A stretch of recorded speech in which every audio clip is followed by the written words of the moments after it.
All right. Hello, everyone. Welcome back, or just welcome to the Northeast Learning Collaborative.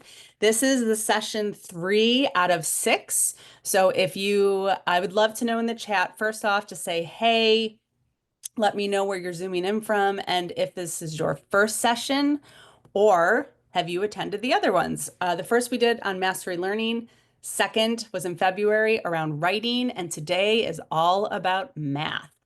And I'm very excited for a couple of reasons.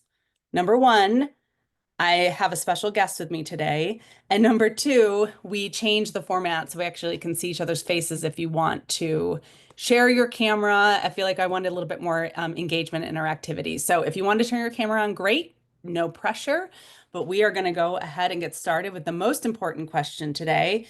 How are you feeling on a scale of melted duck? Just go ahead and type that in the chat. Make sure that you can see the chat. And whatever you type is correct, or if you want to have your camera on, you can just show us with numbers. So we got a 4, almost melted. I'm a 1 for being on this presentation right now, but inside I'm a 9 because I'm fighting a cold. Oh, we have a couple 4s. Dina, how about you? How are you feeling on a scale of melted duck? I think I'm probably about a 3. We had spring break here last week, so I'm coming off of spring break, which re-entry back into normal life is a little tough, like feeling good, but just a little bit of a deflated duck. But excited to be here with you all today. Excellent. Well, nice to meet you. My name is Danielle Sullivan, and I am in charge of Northeast District Partnerships for Khan Academy. A little bit of background on me. I'm from Oswego, New York, and I used to teach 5th and 6th grade special education, and I was also in an improv comedy troupe. So sometimes I say some weird stuff on these webinars. I think y'all have learned to enjoy my sense of humor and also spontaneity. But I'm really excited to be part of the Khan Academy team, and it's coming up on my 1 year anniversary of the Khan Academy. And today we're really excited to share all about math. And I'm going to let my co-host, who I'm so excited that she's with me today because she and I have actually had a long history together working at different ed tech companies. I feel like I've just followed Dina along in our career. So I'm excited to have Dina here today. I'll let her introduce herself. Hey everyone, my name is Dina Nyman. As Danielle shared, we have worked together for a very long time. We love working together because we share a passion for invigorating education and being creative and thoughtful. I am the Director of District Success here at Khan Academy. If you partner with us, you likely know the members of my team, Sarah Thaler, Raven Cassius.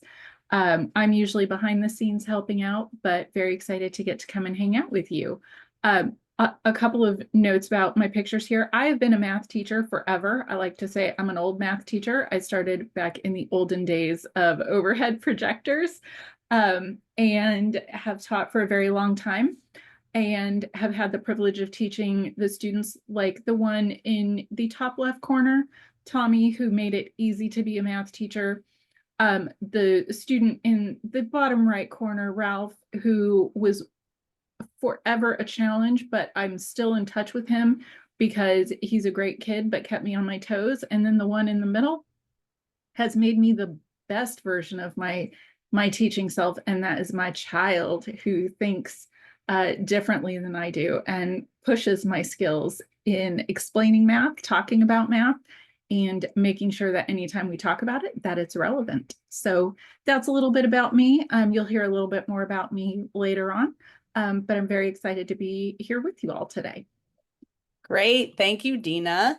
So the goal for today, we're going to start with what's been sort of the brand of these webinars, the current state of math and what can help, best practices in math based on neuroscience. And then we're going to lean into how we're thinking through math at Khan Academy and how Khanmigo can help.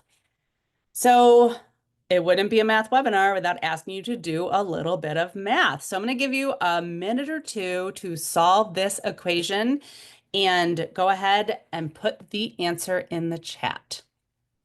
So just give you a minute or two. Solve this equation. All right, we have some eager math students right there. Already put it in the chat. Anyone else?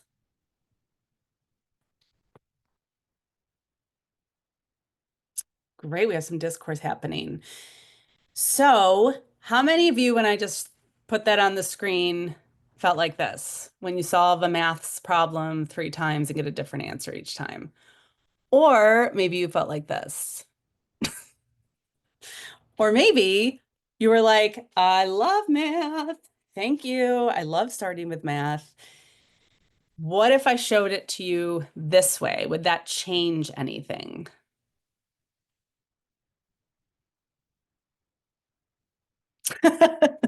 Yeah, Dina's definitely the third one. So, fun fact, this math problem was one of the ones that broke the internet. I literally Googled math problems that cause fights on Facebook, and this was a huge that they did a New York Times piece on this. And the point is, it's interesting. Like people, order of operations, people were really getting very feisty about it on Facebook. But the bigger issue with what's happening with math, unless do we need to deconstruct this problem? Because I've learned if I talk about math and don't actually talk about math, people get mad about it. Does anyone need to like really understand this? Are we good to move on? What do you think, Dina? Are we good to move on? I think so. Okay. If Okay. you want to discuss it, like drop a note in the chat and we can keep the conversation going. Okay. So the bigger thing is, I'm sure you all know you're experiencing every day in schools that math scores in this country have not really been great, and COVID didn't help. But I would say pre-COVID, it wasn't that great. But the new data just came out with the NAEP scores, and between 2019 and 2024, not a lot of states, actually, things got a little worse. But I'm not here to be doomsday about it. I do want to show you that, this has been from 1992 to 2024. What do you notice between eighth and fourth grade? Have we really done a lot to help students with math? No. No. I mean, COVID happened right in the middle there, and COVID did not do us any favor when it talks about best practices in mathematics. But then you see headlines like this. Across all ages and demographics, test results show Americans are getting dumber. Thank you, news. Or there's math wars happening. This is from Ed Week, even just last month, how there's different camps now. Like you heard of the reading wars, but now there's procedural fluency versus conceptual understanding. How do we end the math wars? How do we support teachers in knowing what to do? And I'm sure you probably know this, but if you don't, if students are not successful in Algebra 1 is like it's a hinge point in their career. It sets them up for so much success in the future. And if they don't pass Algebra 1, they are on a completely different path for the rest of their life. Then you layer that with math anxiety, and not just math anxiety, math trauma. Trauma is different from anxiety. Anxiety is just getting a little bit anxious when you're doing math, but then what happens is if that anxiety is not addressed, it actually turns into a neurobiological impact on your brain when it comes to math. So when I go through the headlines, I feel like this. How many of you are maybe on a ball? Like what's happening? So this is why the rest of our time today, we are going to talk about what we can do, because things that worked 10 years ago are still going to work today, but there's different tools to make it even more efficient. So I want us to lean into using neuroscience and talk about some best practices when it comes to mathematics. Because we want to move our students from math anxiety to success. So just a quick question. How many of you on this, you can do a +1 in the chat. If you have your camera on, you can do a thumbs up, have experienced math anxiety or math trauma? That's me. I have to. How many of you know students that have some math trauma or math anxiety? Yeah.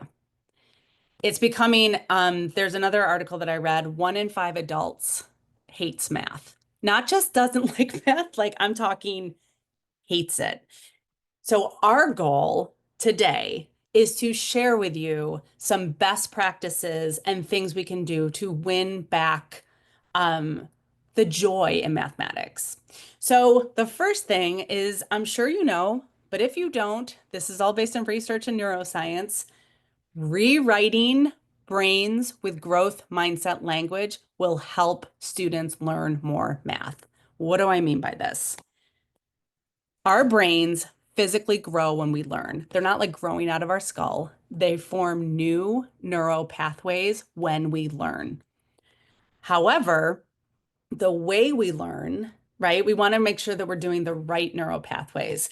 So, a couple of reframes instead of students who say, I can't do this, I'm bad at math, you can have students start with neuro pathway builder statements like, mistakes help my brain grow. I haven't learned this yet. I may not know it today, and will still try. These simple things, I know it sounds so simple, but just having these statements on the wall, and if students can be seeing these statements, it will start to change brain chemistry. They will start to see it, believe it, say it, and it will change the brains. Then they'll start to act it. There's lots of research that shows this. How many of you have ever seen this graphic before? I love this graphic. It's from James Nottingham. Joe Bowler also references this in her research. But this is one of the best graphics I've seen about neuroplasticity, learning, grit, growth mindset. These are all terms that I feel like have turned into posters and died on the wall. So we want to bring these back. But this is how kids learn. But unfortunately, when it especially comes to mathematics, a lot of times, if you have students, and I'm going to say adults too, you think you know the answer, it's not as easy as I thought, or you get something wrong, and then you're in the pit. Our goal is to get students and teachers out of the pit into the understanding piece. And right here, right at the edge of struggle, that's where the deepest learning comes in. So when we talk about mathematics, when Dina's going to share from her tons of expertise and practice, how can we create the right environments to give students the container to calm their brains to really do this important productive struggle so they can learn math? And also, let's make it a little bit fun too. How do we make it fun? You need to lower stress with the power of relationships. Positive relationships trigger oxytocin in our brain, which is the trust hormone, which reduces anxiety and increases motivation. And again, lots of research has shown this, so that strong relationships with students actually matter more than the content that you're teaching. I'm going to pause on this because there's, like I started with all those headlines, there's the math wars and this and that, and what am I teaching? And are my students practicing enough? None of that matters, y'all, if they don't think the teacher likes them. Relationships are the most important thing. And that, especially when it comes to mathematics, students are not trusting themselves. Students are stressed out. So having a strong relationship can very much help students learn math. So maybe open the class with a math check-in where they can do a quick write or a quick turn in talk. I always start my sessions with mood meters because they're quick, they're a little bit funny, and you can get a gauge on where people are. So even starting a math class with a quick mood meter, how are you feeling on a scale of cats? Kids laugh, they start to smile, oxytocin starts to be in their brain, lowers their cortisol, they're ready to learn math, and you get a gauge on what they're thinking or how they're feeling. But relationships matter so much. Other quick things that you can do, baby animals, right? Just like, how are you feeling right now seeing these little cute little goats or my dog smiling? That's how she smiles with her bottom teeth. When we want students to really problem solve and persevere through math, starting before they attempt something difficult, putting a picture of a baby goat or something cute actually helps them connect more with their brains and lower their cortisol and get ready to open up that prefrontal cortex for problem solving. So something so simple as even having students turn and talk about their feelings, a mood meter, a fuzzy animal, all of this helps get them back into the learning zone. So you all shared math anxiety is real, but it is also reversible. This is not a lifetime thing. You don't have to, I hear people all the time, I'm not a math person. That is not a lifetime affliction. Our brains are always growing. So here's how math anxiety works. It activates the amygdala. Have you all heard about the amygdala? Yes, no? Yeah. The fight, flight, freeze, and then they've added research of fawning. And by the way, if you think about it, what do you do when you get stressed out? Are you fighter? Do you flight, freeze, fawn? I am a freezer. I would have been eaten by all the tigers. Like I literally, I'm like, what about you, Dina? What happens when you get stressed out? It honestly depends on the type of stress. I think I kind of embrace all three of them. Um, yeah, it depends on where I am and what it is. When it comes, math anxiety is, I've done a lot of math, y'all. But let me tell you, when I have to write, I freeze. Writing is probably more of my kryptonite than the mathematics. Right. And I'm glad that you shared that. Thank you. Because there isn't always just one. Like you can have multiple reactions to it, just like there's not always one of everything, just like there's not one way to solve a math problem. But what's interesting about this is when you start to get anxious about math, your amygdala is really close to your hippocampus in your brain, which converts short-term memory to long-term memory, which impacts learning. And also the emotional aspects of your brain are right next to the amygdala. So if that is getting hijacked, that's blocking any problem solving ability. And for the middle school teachers out there that have 42 minutes to teach math, it's been proven that if you get stressed, it's hijacked, right? That means your prefrontal cortex has shut off for about 20 minutes. That's half the math class, y'all. And that's not even middle school anxiety. That's just math anxiety. If kids come in from the hallway having fought with somebody, that's why it's really important to be able to shift the focus back to learning. And that's where some of those neuroscience tricks, like showing a fuzzy puppy, smiling, making sure that having the positive relationships, breathing. So simple. But if you notice you have a room full of middle school students who came in all whatever, taking a collective deep breath can start to calm cortisol levels and get students' brains focused back on learning. Movement helps, and so does music. So, one of the activities that I often share, and I love this song, which I actually realize I can't play it because we're going to be putting this on YouTube. So, this part would be of your favorite song doing math moves. So you could have, I would actually have students make numbers with their butts. Yep, you heard me correctly. I would have students do a little dance, stand up. I'm talking middle school kids, stand up, do the equation dance, sit back down. Dina, you have a story about movement, don't you? Yeah, I used to have my students, we did all sorts of movement in my classroom. We did human graphing and I made my classroom a giant coordinate plane to have them stand up and move and figure out where they fit. And let me tell y'all, I taught, I told you, I'm an old teacher. I taught back in the olden days, not really the olden days, but I had 36 kids in my room and we still made human graphing work. We did arm movements. Is it linear? Is it, a quadratic? And I would have students use arm movements and motion to talk about different types of graphs. And I will say this is also one of the reasons why having a really good opener to your lesson is so important, because Danielle's right. 20 minutes, that's basically the bulk of your instructional time. But if you can get students' brains going, have a really good warm-up activity, discussion question, something that allows all to access and engage with the content and get going right away, something that builds their buy-in, you're going to reduce that stress level. I am not quite the dancing aficionado that Danielle is, so I was less inclined to dance, but you can still do really great lesson openers and come up with some ideas that your class will love, that will get the lesson started and reduce that stress level. Absolutely. Thank you. Quickly. Okay. Another, I'm going to just tack on to Dina's story too. My senior year in high school, I took AP Calculus with a teacher who was absolutely amazing. She had us stand on chairs and do cosine and sine aerobics. Like I loved her so much that I actually took calculus in college.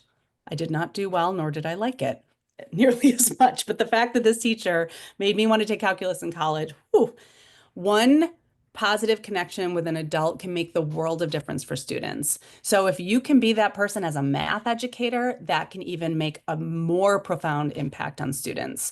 So other steps, making math visual, hands-on, and loud. If you walk into a math classroom and it is silent and they are not taking an assessment, they are not learning as deeply as they could be.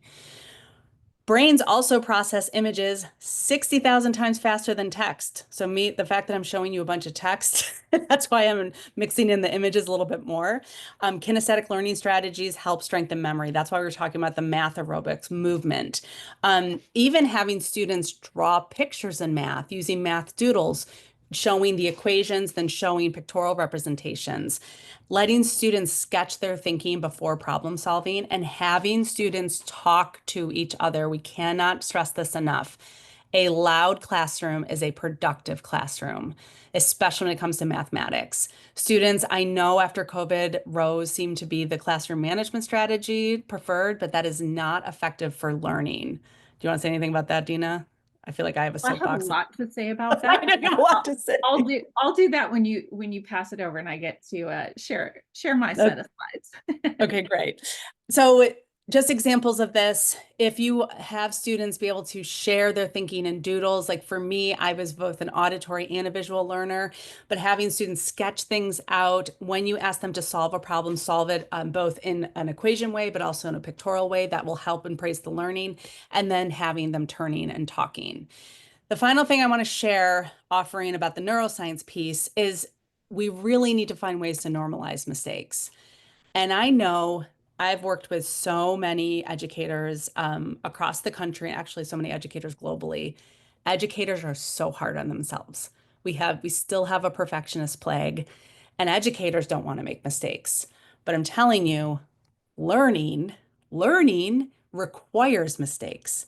You need to try something new, screw it up, figure out why, try it again, especially in mathematics. And the science about making mistakes, it activates the anterior cingulate cortex, which it's another signal to your brain that adjusts and improves learning. So here's one offering about making mistakes. And if we were live, I would show you this a little bit deeper, but there's something called failure to da. And there are guardrails around this. I wouldn't just do this. Meaning when you make mistakes, everyone claps. You don't want to use it as a humiliation tool, but here's an example. As a teacher, I'm modeling a problem or I'm working with a student and I screw up. I ask for all the students to clap for me. And what that does is typically when we make mistakes, how do you all feel if you make a mistake? Probably horrible, shameful, like you don't really want to share that you made a mistake. By doing an activity like failure, ta-da, so normalizing mistakes by clapping for it, it flips the script on mistakes. So we're going to try this. So even though your cameras are off, I'm still going to want you to clap wherever you are, even if you just clap in your head, that's fine, when I show you a mistake that I made. So this is, how many of you have ever seen American Ninja Warrior show?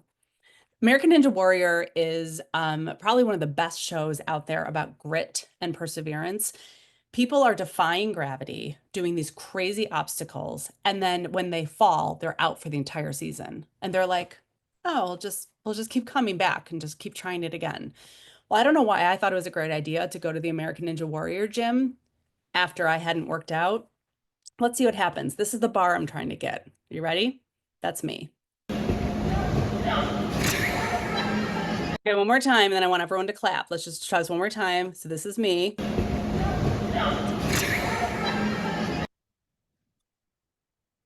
That's, thank you. That's what I mean by clapping for mistakes. So you could have students identify anonymous mistakes. Every Friday, you could pull from a mistake jar and everyone clap. If you're making a mistake on the board, do it on purpose and have students clap. It's a way to normalize things. It's a little tricky in middle school, a little tricky in high school because you don't want kids to start making fun of each other, but that's just one activity to enjoy a little laughter and celebration for mistakes. So now I would love to know, with this neuroscience piece, what's something you learned or something you may want to take back? I just love to take a second. If you want to come off mute, that's great. Or you can just type in the chat. I'll just give you like 30 seconds. And Brandy, oh, great. Brandy has her students do math doodles. Awesome. Thank you for sharing, Brandy.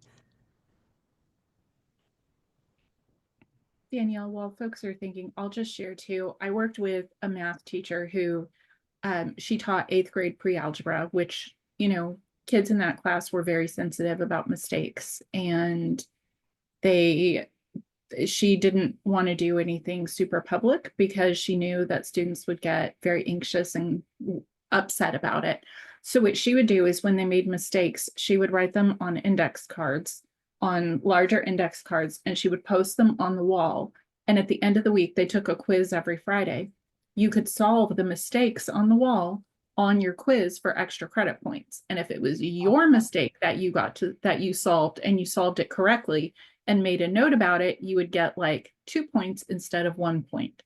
And she used that mistake error analysis as a way to support learning. Also, a lot of kids would say, they're like, hey, I think that's my mistake. And they started owning them by the end of the year. They were like, I think I did that. Half the time it wasn't even their mistake, but they were willing to own it because it was on the board and it was helping the rest of the class get extra credit. And they were kind of proud of that. So that was a really great strategy for getting the mistakes, getting students more comfortable with what it means to make mistakes and how to learn from them. I love that. It's like that's the introverts version, and then mine's the extroverts version. Yeah, absolutely. So whatever best practice that you use, this again, this is the point of these. So you take something back with you. So we had in the chat, thank you, Dina, for that story. I love starting with cuteness and jokes. Yep, always starting to activate a little bit of humor, having students smile. That's great. The learning pit was helpful. And then showing cuteness at the start of an activity to get students ready for learning. Thank you, thank you, thank you for sharing in the chat. So now I am going to pass it over to Dina, who's going to start to share her slides and really dig into best practices around what we're thinking about Khan Academy and Khanmigo.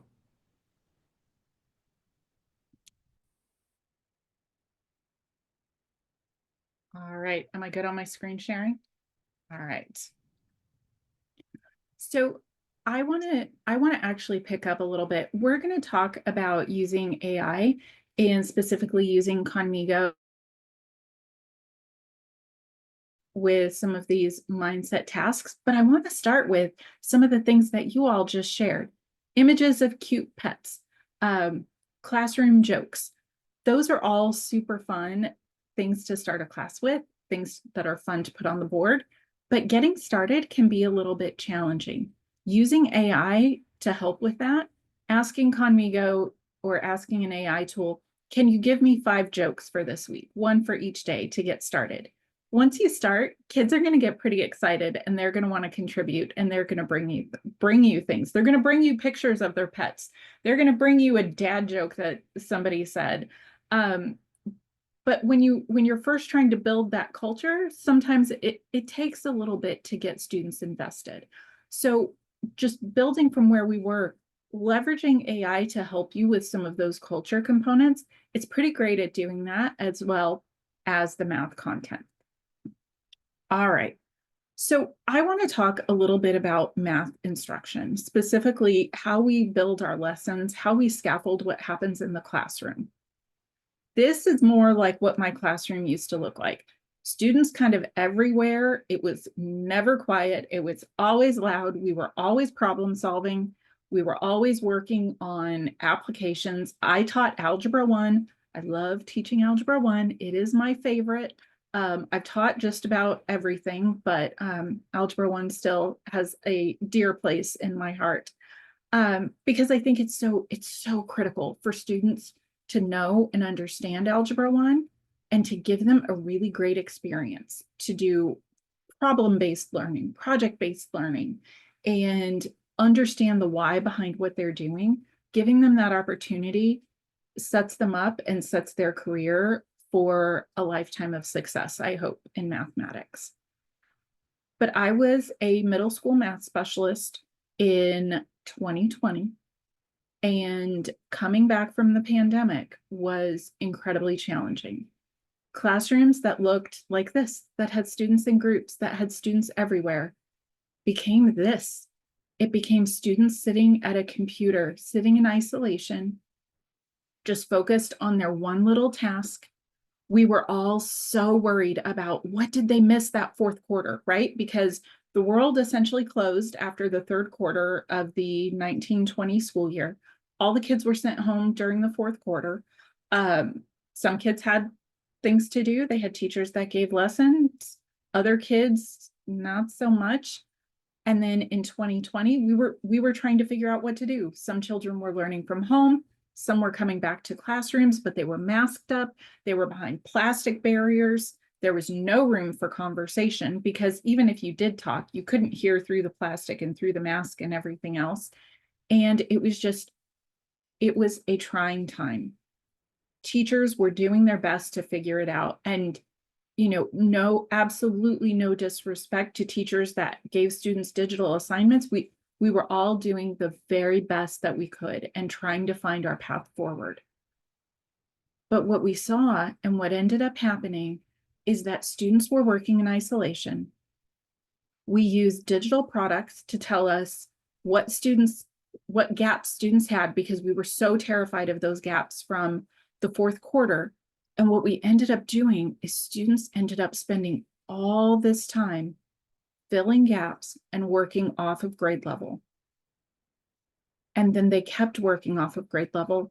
And then they kept working off of grade level. And then now we're back to where Danielle showed you, our scores are down. We're going down, down, down, and we're not making that much improvement. But how could we be making improvement? Our kids aren't doing grade level standards. They're not working on the content that we're assessing them on. They're not working on the same content across a classroom. And we're trying to figure out how to be all things to all people. And where does that leave us? It leaves us putting kids on a laptop by themselves, working on their individual pathway. But just because we want to individualize, just because we want to differentiate, doesn't mean we have to isolate. And I think we have to be very careful with what and how we do that. I want you to think about and just take a minute. How much time do students in your school or your district, how much time do they spend working off of grade level content?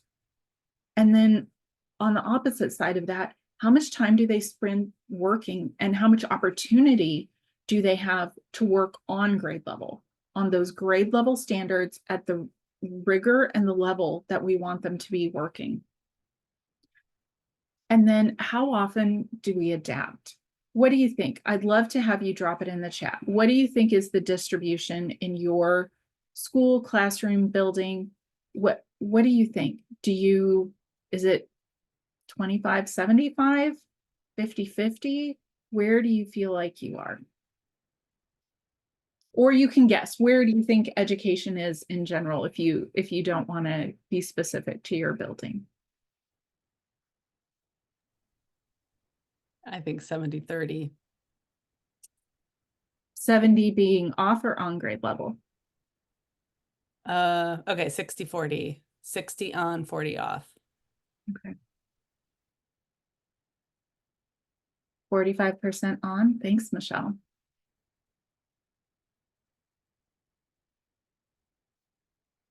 I think I have probably, I see a lot of classrooms and I talk to a lot of educators, and I think it's probably somewhere in that 50-50 range, to be honest.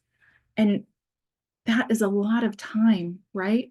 That's a lot of minutes. That's a lot of work that students are doing to try to fill in gaps and spending that time working below on things that are not part of their state assessment.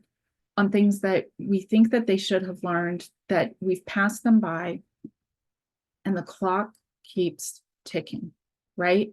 We're moving them on, we're moving them forward, and students know that. And I want you to think about what Danielle was sharing. If they're going to shut down for 20 minutes because they get stressed, because they get anxious, they know that clock is ticking. They know they are behind. If they are still doing multiplication in middle school, I know that they know, and they feel that. And that just makes that anxiety build even more. It makes it even stronger. And it's so, so difficult. But it's not just the kids. I want to take a moment and I want to acknowledge the teachers. Our teachers, okay, this was me. Old teacher. I used to have stacks of books everywhere. My hair never looked that great while I was planning. It was usually up in like a wild, messy bun. But thank you, AI. I appreciate that. I had piles and piles because I was looking for tasks. I was looking for just the right thing to get my students engaged. My friend Dina Lowe had a quote published in Edutopia that I love and I have held on to, and it said, if you're lesson planning and don't have 20 tabs open, are you really even lesson planning? If you're not looking through and pouring through all of these resources to try to bring your kids into this learning experience, what are you doing? But you know what? The truth is, our teachers have anxiety too. They have tried to prepare a lesson for each group of students, for each learning need. They are trying to engage kids. They're trying to take care of kids. They've got their introverts, they've got their extroverts. And there's a lot of anxiety that comes with even just lesson planning and with our teachers trying to create the best possible learning experiences. And we've asked them to teach remotely and using this technology and using that. And it can be a lot. So that math anxiety, and we talked about how many of you have felt math anxiety. Our teachers feel that too. So just recognizing that it's our students and our teachers, and the clock keeps ticking. The teachers know they've got so much to teach. They don't have enough days because they've got this thing happening and that thing happening, and they've got tests upon tests upon tests. That time is so precious. And so what I want to think about for a second, I want to think about these three terms. We talk about these all the time in education: scaffold, differentiate, and remediate. We say them. You've got to scaffold learning, you've got to differentiate learning, you've got to remediate. These are more things that take time. But what do these terms all have in common? Please, you're welcome to come off of mute. You're welcome to drop it in the chat. But what do you think? What do these have in common?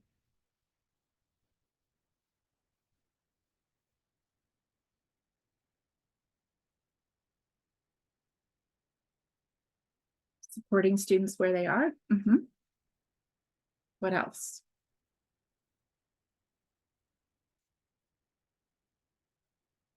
I'm going to say yes, and that's something that Danielle has.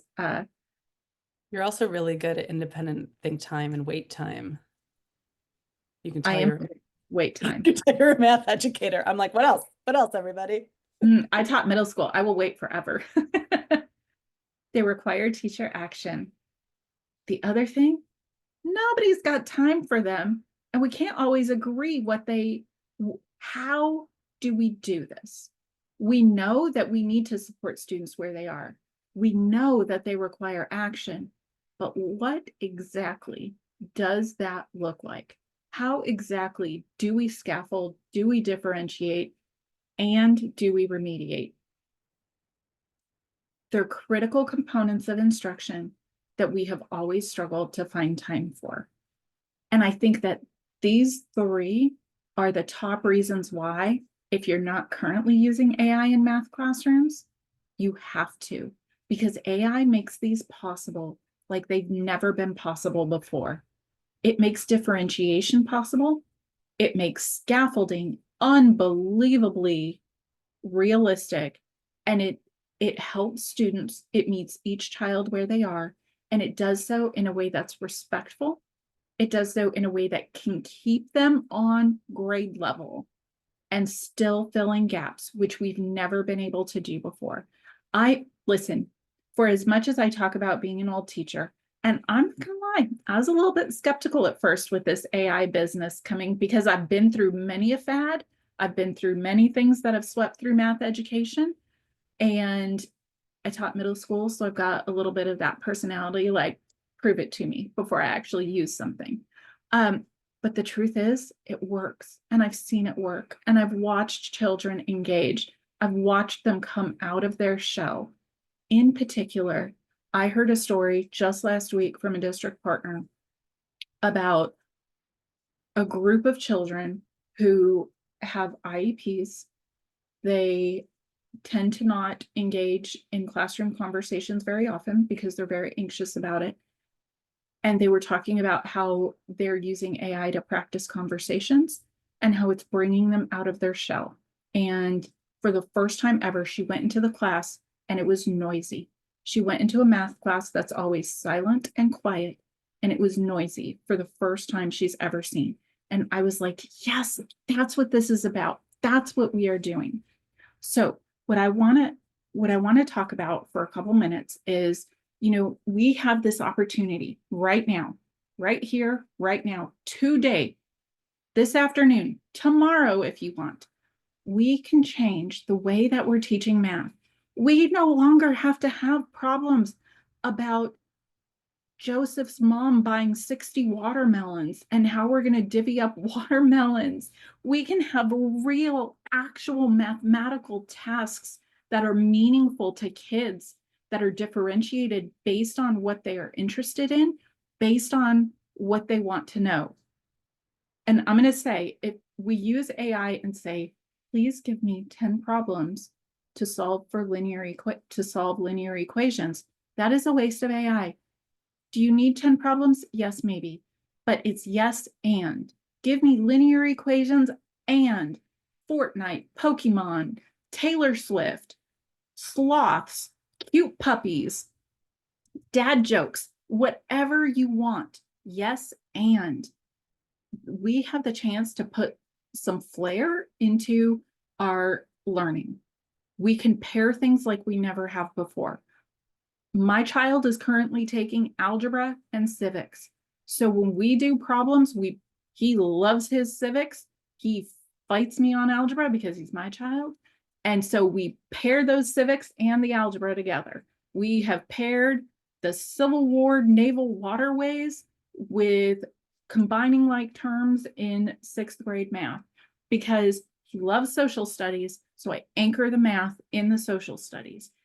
Am I a social studies expert? No, but AI gives me enough knowledge and enough opportunity that I can create these learning tasks to help him understand and to give him relevance so that he can learn in a way that makes sense for him and helps him ground his work. And what happens as a teacher when I do that? AI does that for me in seconds. I don't have to sit and sift through books upon books upon books. I don't have to go through 25 browser tabs anymore. What I can do is I can create those tasks with AI, and the time that I have left, I can put it back into building relationships with my students. I can give them more feedback on their work. I don't have to give them just digital work because I'm not grading, I'm giving them tasks. I want them to work through. I want to see their writing. If I'm not spending 2 hours lesson planning, I can spend at least one of those hours giving feedback on their work, looking at what they're writing, looking at how they're solving problems, celebrating the work that they're doing, and cheering them on where I see them finding success. This was actually just in Ed Week today. There was an article about how AI is changing the way math teachers plan lessons. Great article with some really good starters in there if you haven't done much of this yet. All right, a few more pieces I want to talk about. Your role as a leader. Because my job at Khan Academy is to work with school districts to come up with implementation plans and figure out how to best integrate AI into what you're already doing. We're not replacing, well, I mean, we could replace some things, but what we're doing is we're working with your goals, with your curricula, with your assessment plans, and we're helping you come up with a really nice way to save time and work more efficiently using AI. And there are a few things that we've learned that I want to share with you because I think these are really important. AI has the power to change math instruction, to change the way we teach, and to reduce that anxiety if we do it well. But as a leader, we have to set our educators up for success so that they can do this. So there are three really key points that I want to share that have been critical in implementations. Number one, have a purpose. Don't just do AI because you're like, hey, we're just going to do AI because we just are. Have a clear starting point. Teachers are overwhelmed. They need clarity and they need to know we're doing this for a specific purpose. Allow time to learn. And as a leader, you better model that learning too. Play with AI yourself, work in it. And remember that while innovation is exciting, change can be tough. And so giving room for some of that productive struggle, but making sure that we work our way through productive struggle is critical. So first, one clear purpose you could have is supporting teachers with high quality instructional resources. Maybe you just want to help make sure that they start and close each lesson with a really strong activity. You start with something that's going to engage students, that's going to reduce that anxiety, and you close with a really nice formative assessment. That is an okay implementation plan. That will get you going, that will get you started, and that provides clarity for teachers to know exactly what you are hoping, and also it gives them clear direction in a way that they can use AI. College and career readiness. This is one of my favorite pieces of Khan Academy, and we see this used all across the US. Digital SAT resources, financial literacy, college admissions, careers, personal finances. We even have Adulting 101 that I've started taking myself because I think it's a great course. But really using it to make sure that using Khanmigo to make sure that students are prepared for what comes next. Improving Algebra 1. Listen, I told you this is my favorite, but this is also a really hard topic in a lot of places, in a lot of districts. We have resources, we have best practices that we know work, we have efficacy research, we know that this is impactful. And Khanmigo can help students. It can coach them right alongside as they're doing exercises. It can quiz them. It can help them refresh their knowledge. It can give them practice problems. It's right there with them. It's their companion. I want to come back to this graphic that Danielle showed. So many students end up at the bottom of the pit because they've been doing math and they've been doing math. In particular, students who try to do math in their head find out, oh, it's not as easy as I thought. Now there's all these steps and I can't do it in my head anymore. And they end up at the bottom of the pit, but they've been doing work on computers for the last 4 years since the pandemic, and they don't really know how to write and show their work all that well anymore. And they're confused and they give up. And that is a really tough place to be, especially in Algebra 1, because they're going to have to repeat it. They're going to have to do it again. And the second time, we're not guaranteed that it's going to make any more sense without the right skills, without the right coping mechanisms to be able to ask questions, to be able to exercise those critical thinking skills and those organizational skills. This is tough. If nothing else, Algebra 1 is a great place to start with AI implementations. So let us know if you want to chat about that. The last one, make time to learn. Make time for teachers to practice. Make time with professional learning, focusing on one thing at a time. Make space for collaboration, for sharing ideas, and practice what you preach. Study AI too. Have it help you write some emails. Try creating some handouts. See what you can do with it. There's a lot of great stuff in there because change is tough. And we want to make sure that we don't get stuck in the danger zone. We want to make sure that we don't get trapped in our own pit of understanding where we get confused and we just stop. We want to work through the different stages of the change cycle and make sure that we can be successful as leaders by empowering our teachers to support students. And the best way we can do that is to free up their time. So I'm going to pass it back to Danielle to wrap us up. Thank you, Dina. So I would love, while I'm about to share my screen, what did you just learn from that section? What is your takeaway from what Dina just shared?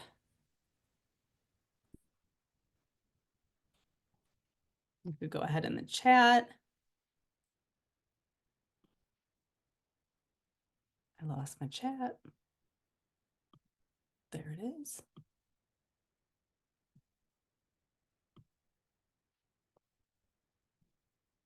I'm not as good about wait time as she is. Okay, the power of Khanmigo. Yeah. You can use AI to help with scaffolding. Yes, yes, you can. Absolutely. The broad range of skills and the options, and AI will definitely save time. Thank you. So to find out more, I'm actually just putting a link in the chat right now. This is what we did. We talked about the current state of math, and it doesn't have to be that way. These, all the things that Dina was sharing, those are universal best practices. Same thing, the neuroscience, universal best practices, because I think now is the time to be the change we want to see mathematically. We have been okay for too long with 40% proficiency in eighth graders and fourth graders, and that's just not okay. There's especially middle school math. Oh my goodness, middle school math is a math we use every single day in our lives. So it's, I just think we can bring some joy back. We can bring problem solving back, and we are in the right time with these tools. So next steps, I shared the landing page for this webinar series. If you're interested in learning more, you can watch a demo. You can book time to meet with me around this, but keep learning with us. Next month, we're going to be really digging into relationships, engagement, and connection, and how we're going to leverage AI to use those. And again, this will be best practices you can take immediately back into your buildings. In May, we're going to have some fun, right? Like we talked about improv. I love how Dina kept saying yes and. Well, I am the yes and queen, so be prepared to have a lot of fun in May. And then in June, we will cover what's coming. We have a little bit of a rebrand, not a rebrand, but some new exciting things coming for Back to School 26. We'll do some previews there. So I appreciate you. Please share this. If you watch this recording, thank you for watching the recording. Again, my name is Danielle Sullivan. This is how to get a hold of me. We would love to partner with your district, but until we meet again, have a wonderful rest of your day. Thanks so much, Dina, for being here. Thank you for watching. We appreciate you, and keep in touch. Thanks, everyone. Thank you.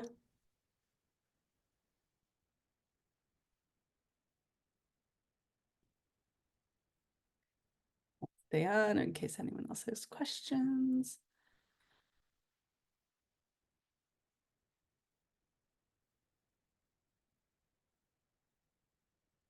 All right, I'll end it. Thank you, Dina.